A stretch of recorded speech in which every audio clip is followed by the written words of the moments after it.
Registration ଅଫିସରେ ଏକ ବହୁତ ବଡ଼ ନିଯୁକ୍ତି ଆସିଛି। ଆସନ୍ତୁ ଏ ଭିଡ଼ିଓ ମାଧ୍ୟମରେ ଆଲୋଚନା କରିବା କେତୋଟି ପୋଷ୍ଟ ଆସିଛି, କି ପୋଷ୍ଟ ଆସିଛି ଏବଂ କିଭଳି ଆପ୍ଲାଏ କରିବେ, କ୍ୱାଲିଫିକେସନ୍ କ'ଣ କ'ଣ ମାଗୁଛି ଏବଂ ଇଣ୍ଟରଭ୍ୟୁ ଡେଟ୍ କେବେ ରହିବ, ଫୁଲ୍ ଡିଟେଲ୍ସ ଏ ଭିଡ଼ିଓ ମାଧ୍ୟମରେ ଆଲୋଚନା କରିବା। ପ୍ରଥମେ ଆପଣଙ୍କ ମୋବାଇଲରେ ଯେକୌଣସି ବ୍ରାଉଜର ଓପନ୍ କରିବେ, ଓପନ୍ କରି ସର୍ଚ୍ଚ କରିବେ ଓଡ଼ିଶା ସ୍ପେସ୍ ଦେବେ GOVT ସ୍ପେସ୍ job.in ଲେଖିକି ସର୍ଚ୍ଚ କରିବେ। ଦେଖନ୍ତୁ ସର୍ଚ୍ଚ କରିବା ପରେ ପ୍ରଥମେ ଯେଉଁ ୱେବସାଇଟ୍ ଆସିବ ଏଇଟା ହେଉଛି ଓଡ଼ିଶା GOVTର ଅଫିସିଆଲି ୱେବସାଇଟ୍। ଆପଣ এই ୱେବସାଇଟ୍ ଉପରେ କ୍ଲିକ୍ କରିବେ।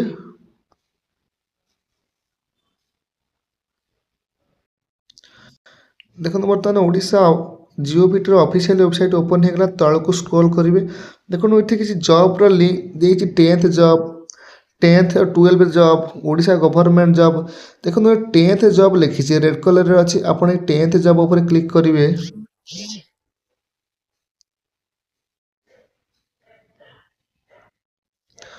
ଦେଖନ୍ତୁ 10th ଜବ୍ ଉପରେ କ୍ଲିକ୍ କଲା ପରେ ଗୋଟେ ନୋଟିଫିକେସନ୍ ଆସୁଛି। ଏଠାରେ ଦେଖନ୍ତୁ ଶୋ କରୁଛି Odisha register office requirement 2025 link ଉପରେ କ୍ଲିକ୍ କରିବେ।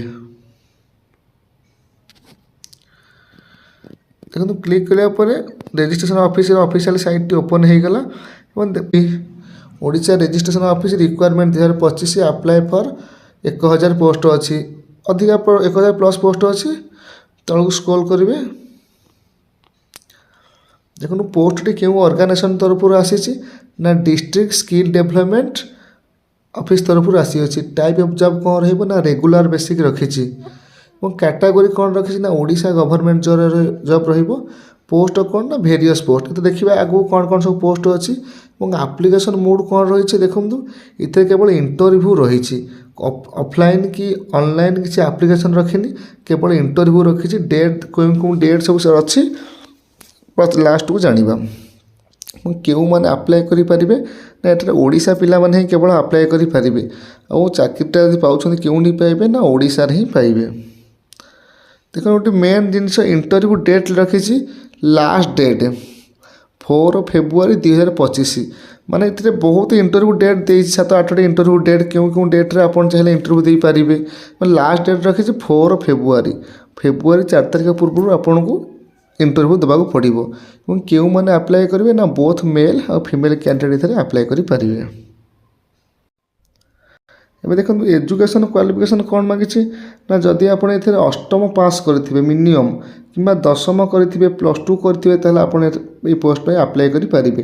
ମିନିମମ୍ ଯଦି ଅଷ୍ଟମ ପାସ୍ କରିଥିବେ ତାହେଲେ ଏଇ ପୋଷ୍ଟ ପାଇଁ ଆପଣ ଆପ୍ଲାଏ କରିପାରିବେ। ଏବଂ ଏଜ୍ ଲିମିଟ୍ କ'ଣ ରଖିଛି ନା 18 ବର୍ଷ ମିନିମମ୍ ଓ ମ୍ୟାକ୍ସିମମ୍ ରଖିଛି 35 ବର୍ଷ। ଆଉ ଏଜ୍ ରିଲାକ୍ସନ୍ ତ ଆପଣମାନେ ଜାଣିଥିବେ, ଯେମିତି OBC ପିଲାଙ୍କ ପାଇଁ 3 ବର୍ଷ, SC ST ପିଲାଙ୍କ ପାଇଁ 5 ବର୍ଷ ଏବଂ ଏକ୍ସ ସର୍ଭିସ୍ ପିଲାଙ୍କ ପାଇଁ 5 ବର୍ଷ। ଏଇଟା ଏଜ୍ ରିଲାକ୍ସନ୍ ରହିବ। ଦେଖନ୍ତୁ ତଳକୁ ସ୍କ୍ରୋଲ୍ କରିବେ। ଦେଖନ୍ତୁ ଏଇ ପୋଷ୍ଟ ପାଇଁ ସାଲାରୀ କେତେ ରଖିଛି ନା 15,000 ରହିବ ଷ୍ଟାର୍ଟିଂ ସାଲାରୀ, 15,000ରୁ 25,000 ଭିତରେ ଏଟା ସାଲାରୀ ରହିବ। ଏବଂ ସିଲେକ୍ସନ୍ ପ୍ରୋସେସ୍ ମୂଳରୁ କହିଛି ଏଥିରେ କିଛି ଏକ୍ଜାମ୍ ନାହିଁ ନା କେବଳ ଇଣ୍ଟରଭ୍ୟୁ ହେବ। ବିଭିନ୍ନ ପ୍ରକାର ଡେଟ୍ ସବୁ ରହିବ। ଇଣ୍ଟରଭ୍ୟୁ ଡେଟ୍ ଆମେ ଜାଣିବା ପଛକୁ, କେବଳ ଇଣ୍ଟରଭ୍ୟୁ ହେବ। ଯଦି ଆପଣ ଇଣ୍ଟରଭ୍ୟୁରେ ପାସ୍ କରୁଛନ୍ତି ତାହେଲେ ଆପଣ ଡକୁମେଣ୍ଟ ଭେରିଫିକେସନ୍ ହେବ, ତାପରେ ଆପଣଙ୍କୁ ମେଲ୍, ଯଦି ଆପଣ ଚାକିରି ପାଉଛନ୍ତି ମେଲ୍ ମାଧ୍ୟମରେ ଆସିଯିବ। ଏବେ ଦେଖନ୍ତୁ ଆପ୍ଲିକେସନ୍ ଫିସ୍ କ'ଣ କ'ଣ ରହିଛି ନା ଏଥିରେ ସବୁ ପିଲାଙ୍କ ପାଇଁ ଆପ୍ଲିକେସନ୍ ଫିସ୍ ଫ୍ରି ଅଛି। ଯେମିତି ଜେନେରାଲ୍ ପିଲାଙ୍କ ପାଇଁ ଫ୍ରି ଅଛି, EWS କି OBC ପିଲା ହେଲେ କି ଫିଜିକାଲ୍ ହ୍ୟାଣ୍ଡିକ୍ୟାପ୍ଟ ପିଲା ହେଲେ ସବୁ ପିଲା, SC ST ଜେନେରାଲ୍ ସବୁ ପିଲାଙ୍କ ପାଇଁ ଫ୍ରି ରହିଛି। ଏବଂ କ'ଣ କ'ଣ ଇମ୍ପୋର୍ଟାଣ୍ଟ ଡକୁମେଣ୍ଟ ଲାଗିବ ଦେଖନ୍ତୁ। ଆପଣ ଯେଉଁ ପୋଷ୍ଟ ପାଇଁ ଆପ୍ଲାଏ କରୁଥିବେ, ଯଦି ଅଷ୍ଟମ ହେଇଥିବ ତାହେଲେ ଅଷ୍ଟମ ସାର୍ଟିଫିକେଟ୍, ଯଦି ଦଶମ ହେଇଥିବ ଦଶମ ସାର୍ଟିଫିକେଟ୍ କିମ୍ବା +2 ସାର୍ଟିଫିକେଟ୍ ଦେବେ। ଆଉ ଫଟୋ, ରିସେଣ୍ଟ ଫଟୋ 2 ପିସ୍ ଦେବେ। କାଷ୍ଟ ଆଉ ରେସିଡେଣ୍ଟ ସାର୍ଟିଫିକେଟ୍ ଦେବେ। ଦେଖନ୍ତୁ ବେଶୀ କିଛି ଡକୁମେଣ୍ଟ ମାଗି ନାହିଁ, କେବଳ କାଷ୍ଟ ଆଉ ରେସିଡେଣ୍ଟ ସାର୍ଟିଫିକେଟ୍ ଦେବେ ଆଉ ଆପଣଙ୍କର ଫଟୋ 2 ପିସ୍ ଦେବେ। ଆଉ ଯାହା ଥିବ କ୍ୱାଲିଫିକେସନ୍ ସାର୍ଟିଫିକେଟ୍ ଅଷ୍ଟମ ହେଉ କି ଦଶମ ହେଉ କି +2 ହେଉ ଦେବେ। ଏତିକି ମାଗିଛି। ଯଦି କିଛି ଏକ୍ସପିରିଏନ୍ସ ସାର୍ଟିଫିକେଟ୍ ଥିବ ଦେବେ, ନହେଲେ ଚଳିବ। ଦେଖନ୍ତୁ ଏବେ ଇମ୍ପୋର୍ଟାଣ୍ଟ ଡେଟ୍ ଯେଉଁ ଦେଇଛି, ଏଇ ଡେଟ୍ରେ ସବୁ ଇଣ୍ଟରଭ୍ୟୁ ରହିବ।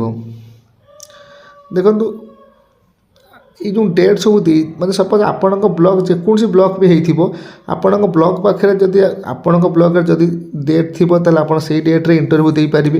କେଉଁଠି ନା ବ୍ଲକ୍ ଅଫିସରେ ହିଁ ଦେବେ। ଆଉ ଯଦି ସେଇ ଡେଟ୍ ନ ଦେଇପାରୁଛନ୍ତି ତା ପାଖକୁ ଲଗେଇ ଯେକୌଣସି ବ୍ଲକ୍ ଥିବ, ଯେମିତି ନରସିଂହପୁରରେ ଅଛି 7 ଜାନୁଆରୀ 7 ତାରିଖରେ ଇଣ୍ଟରଭ୍ୟୁ ଅଛି, ଏବଂ ତିଗିରିଆରେ ଅଛି 9 ଜାନୁଆରୀ ଇଣ୍ଟରଭ୍ୟୁ ଅଛି, ଆଠଗଡ଼ରେ ଅଛି 10 ଜାନୁଆରୀ, ବାଙ୍କିରେ ଅଛି 17 ଜାନୁଆରୀ, ଆଉ ନିଆଳିରେ ଅଛି 18 ଜାନୁଆରୀ। ଏମିତି ସବୁ ଦେଖିନେବେ। ଯଦି ଆପଣଙ୍କ ବ୍ଲକ୍ରେ ଥିବ ତାହେଲେ ଆପଣ ସେଇ ଡେଟ୍ରେ ଯାଇ ଇଣ୍ଟରଭ୍ୟୁ ଦେବେ। ଯଦି ବି ଆପଣ ସେଇ ଡେଟ୍ରେ ଇଣ୍ଟରଭ୍ୟୁ ଦେଇପାରୁନାହାନ୍ତି ତାହେଲେ ଆପଣ ପାଖର ଯେକୌଣସି ବ୍ଲକ୍ରେ ଡେଟ୍ ଥିବ ସେଇ ଡେଟ୍ରେ ଯାଇ ଇଣ୍ଟରଭ୍ୟୁ ଦେବେ। ଏବେ ଦେଖନ୍ତୁ ଯେମିତି ସାଲେପୁରରେ ଅଛି 31 ଜାନୁଆରୀ, ଏବଂ କଟକରେ ଅଛି, କଟକ ସଦରରେ ଅଛି 1 ଫେବୃଆରୀ 1 ତାରିଖରେ ଇଣ୍ଟରଭ୍ୟୁ ରହିବ। ସବୁ ଦେଖିନେବେ। ବାରଙ୍ଗରେ ଅଛି 4 ଫେବୃଆରୀ। ମୁଁ କହିଛି ସବୁ ଲାଷ୍ଟ ଡେଟ୍ ବାରଙ୍ଗ। ଯଦି ଆପଣ ସବୁ ବି ମିସ୍ କରି ଯାଉଛନ୍ତି ଲାଷ୍ଟକୁ ଯାଇକି ବାରଙ୍ଗକୁ ଯିବେ, ଏବଂ କେଉଁଠି ଇଣ୍ଟରଭ୍ୟୁ ରହିବ ମୁଁ କହିଛି ବ୍ଲକ୍ ହେଡ଼କ୍ୱାର୍ଟରରେ ହେବ, ସବୁ ବ୍ଲକ୍ରେ ହିଁ ରହିବ।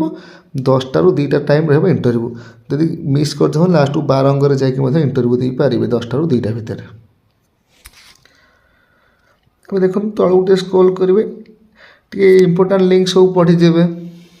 ମୁଁ ତ ଆପଣଙ୍କୁ ପ୍ରୋସେସ୍ ବତେଇଦେଲି। ଏଥିରେ କୌଣସି ନୋ ଏକ୍ଜାମ୍ ଲେଖିଛି କି ସେ ଏକ୍ଜାମ୍ ରହିବ ନାହିଁ, ଏବଂ କୌଣସି କେବଳ ଇଣ୍ଟରଭ୍ୟୁ ରହିବ। ନୋ ଲେଖିଛି କିଭଳି ମାନେ ଆପ୍ଲାଏ କରିବେ, ତ ଡିଟେଲ୍ସ ତ ଏଇ ତ ଆପ୍ଲାଏ ଆପଣ ଇଣ୍ଟରଭ୍ୟୁ ଦେବେ। ଆଉ ତଳକୁ ଟିକେ ସ୍କ୍ରୋଲ୍ କରିବେ, ଦେଖନ୍ତୁ ଏଇଟା କିଛି ଲିଙ୍କ୍ ଦେଇଛି। এটা notification PDF link 1 PDF link 2 দুইটা লিঙ্ক ଦେଇଛି। ବର୍ତ୍ତମାନ ଆମେ এই notification PDF link first link ଉପରେ କ୍ଲିକ୍ କରିବା, ଦେଖିଦେବା କ'ଣ କ'ଣ ସବୁ ପୋଷ୍ଟ ଆସିଛି ଏବଂ ଫୁଲ୍ ଡିଟେଲ୍ସ ଟିକେ ଦେଖିନେବା। ଆପଣ ନୋଟିଫିକେସନ୍ ଲିଙ୍କ୍ ଫାଷ୍ଟ ଉପରେ କ୍ଲିକ୍ କରିବେ। ଦେଖନ୍ତୁ ପିଡ଼ିଏଫ୍ ଲିଙ୍କ୍ ଉପରେ କ୍ଲିକ୍ କଲା ପରେ କିଛି ଏଇ ଟାଇପ୍ର କିଛି ପେଜ୍ ଓପନ୍ ହେବ। ଆପଣ ଦେଖନ୍ତୁ ଏଠି କ୍ଲିୟରଲି ଲେଖିଦେଇଛି କି ପୋଷ୍ଟଟି କେଉଁଠୁ ଆସିଛି ନା ଜିଲ୍ଲା ଦକ୍ଷତା ବିକାଶ ତଥା ନିୟୋଜନ କାର୍ଯ୍ୟାଳୟ କଟକ ତରଫରୁ ଆସିଛି, ଏବଂ କେବେ ଆସିଛି ନା 1/1/2025ରେ ପୋଷ୍ଟ ନୋଟିଫିକେସନ୍ଟି ଆସିଅଛି। ଏବଂ ତଳକୁ ସ୍କ୍ରୋଲ୍ କରିବେ, ଏବଂ ଏଠି ଲେଖିଦେଇଛି କି 7/1/2025ରୁ ଷ୍ଟାର୍ଟ ହୋଇଗଲାଣି। କଟକର ସବୁ ବ୍ଲକ୍ ହେଡ଼କ୍ୱାର୍ଟରରେ ଏଠାରେ ଇଣ୍ଟରଭ୍ୟୁ ରହିବ। ତଳକୁ ସ୍କ୍ରୋଲ୍ କରିବେ, ଦେଖନ୍ତୁ ଏଠି ମଧ୍ୟ କ୍ଲିୟରଲି ଲେଖିଦେଇଛି କି ନରସିଂହପୁରରେ 7 ଜାନୁଆରୀ 2025ରେ ଷ୍ଟାର୍ଟ ଇଣ୍ଟରଭ୍ୟୁ ସରିଗଲାଣି ଅଲରେଡ଼ି। ବାରମ୍ବରେ 8 ଜାନୁଆରୀ, ତିଗିରିଆରେ 9 ଜାନୁଆରୀ, ଆଠଗଡ଼ରେ 10 ଜାନୁଆରୀ, ବାଙ୍କିରେ 16 ଜାନୁଆରୀ। ଆପଣ ଦେଖିନେବେ ଫାଷ୍ଟ ଆଗ ଡେଟ୍ ଦେଖିବେ। ମୁଁ କହୁଛି ଲାଷ୍ଟ ଡେଟ୍ ହେଉଛି 4 ଫେବୃଆରୀ। ଫେବୃଆରୀ 4 ତାରିଖ ହେଉଛି ଲାଷ୍ଟ ଡେଟ୍। କେଉଁଠି ରହିବ ନା ବାରଙ୍ଗରେ ରହିବ ଇଣ୍ଟରଭ୍ୟୁ। ତା ପୂର୍ବରୁ ଆପଣ ଚାହିଁବେ ଯେକୌଣସି ଆପଣ ପାଖାପାଖି ଯାଇକି ଇଣ୍ଟରଭ୍ୟୁ ଦେବାକୁ, ଯେମିତି ନରସିଂହପୁରରେ ଅଛି କିମ୍ବା ସାଲେପୁରରେ ଅଛି 31 ଜାନୁଆରୀ, କଟକ ସଦରରେ ଅଛି ଫେବୃଆରୀ 1 ତାରିଖ, ବାରଙ୍ଗରେ ଅଛି ଫେବୃଆରୀ 4 ତାରିଖ। ଏବଂ ଟାଇମ୍ କ'ଣ ରଖିଛି ନା 10ଟାରୁ 2ଟା 10ଟାରୁ 2ଟା ଭିତରେ ଇଣ୍ଟରଭ୍ୟୁ ରହିବ। ଆପଣ ଯାଇ ପହଞ୍ଚିବେ, ଏବଂ କେଉଁଠି ନା ଯେକୌଣସି ବ୍ଲକ୍ ହେଡ଼କ୍ୱାର୍ଟରରେ। ସପୋଜ୍ ଆଜି ଅଛି ନରସିଂହପୁର 7 ଜାନୁଆରୀ, ଆପଣ ନରସିଂହପୁର ଯିବେ 10ଟାରୁ 2ଟା ଭିତରେ ପହଞ୍ଚିବେ ନା କେଉଁଠି ନା ବ୍ଲକ୍ ହେଡ଼କ୍ୱାର୍ଟର। ତା ବ୍ଲକ୍ ହେଡ଼କ୍ୱାର୍ଟର ଯେଉଁଠି ଥିବ ସେଇଠି ଯାଇ ପହଞ୍ଚିବେ ଆପଣ। ସେମିତି ତଳକୁ ସ୍କ୍ରୋଲ୍ କରିବେ, ଦେଖନ୍ତୁ ଓଡ଼ିଆରେ ବି ଲେଖିଦେଇଛି ବ୍ଲକ୍ ସ୍ତରୀୟ ପରାମର୍ଶ ଶିବିର 2024-25। ଯଦି ହେଲା ଆପଣ ଫୁଲ୍ ଡିଟେଲ୍ସ ପଢ଼ି ନେବେ। ପୁରା ଓଡ଼ିଆରେ କ୍ଲିୟରଲି ମେନସନ୍ କରିଦେଇଛି, ଓଡ଼ିଆରେ ମଧ୍ୟ ଲେଖିଦେଇଛି କେଉଁଠି କେଉଁଠି ଇଣ୍ଟରଭ୍ୟୁ ରହିବ। ଦେଖନ୍ତୁ ଏଠି ବ୍ଲକ୍ କାର୍ଯ୍ୟାଳୟ ସବୁ ଲେଖିଦେଇଛି। ଯେଉଁ ବାଙ୍କିର ବ୍ଲକ୍ କାର୍ଯ୍ୟାଳୟ ସେ ଯେଉଁଠି ଥିବ, ଆପଣ ନ ଜାଣିଥିଲେ କି ସ୍ଥାନୀୟ ଲୋକଙ୍କୁ ପଚାରିଦେବେ, ସେ ଇଣ୍ଟରଭ୍ୟୁ ଦେଇପାରିବେ। ଏବଂ ଇଣ୍ଟରଭ୍ୟୁ ଦେବାକୁ ଗଲା ସମୟରେ ମୁଁ ଇମ୍ପୋର୍ଟାନ୍ସ କହିଛି ଯେ କୌଣସି ଏକ୍ଜାମ୍ ନାହିଁ, କେବଳ ଇଣ୍ଟରଭ୍ୟୁ ରହିବ।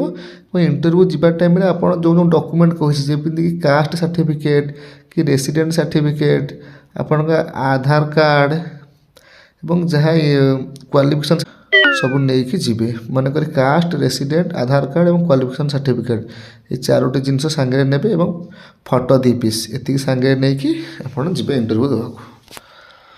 ଯଦି ଏହିପରି ଭିଡ଼ିଓ ପାଇବାକୁ ଚାହୁଁଛନ୍ତି ତାହେଲେ ଆମର ଚ୍ୟାନେଲକୁ ସବସ୍କ୍ରାଇବ୍ କରନ୍ତୁ, ଏବଂ ପ୍ରତି ଡେଲି କିଛି କିଛି ଗଭର୍ଣ୍ଣମେଣ୍ଟ ପାଇଁ ଆସୁଥିବା ନୂଆ ନୂଆ ଭିଡ଼ିଓ ଆପଣ ପାଇପାରିବେ।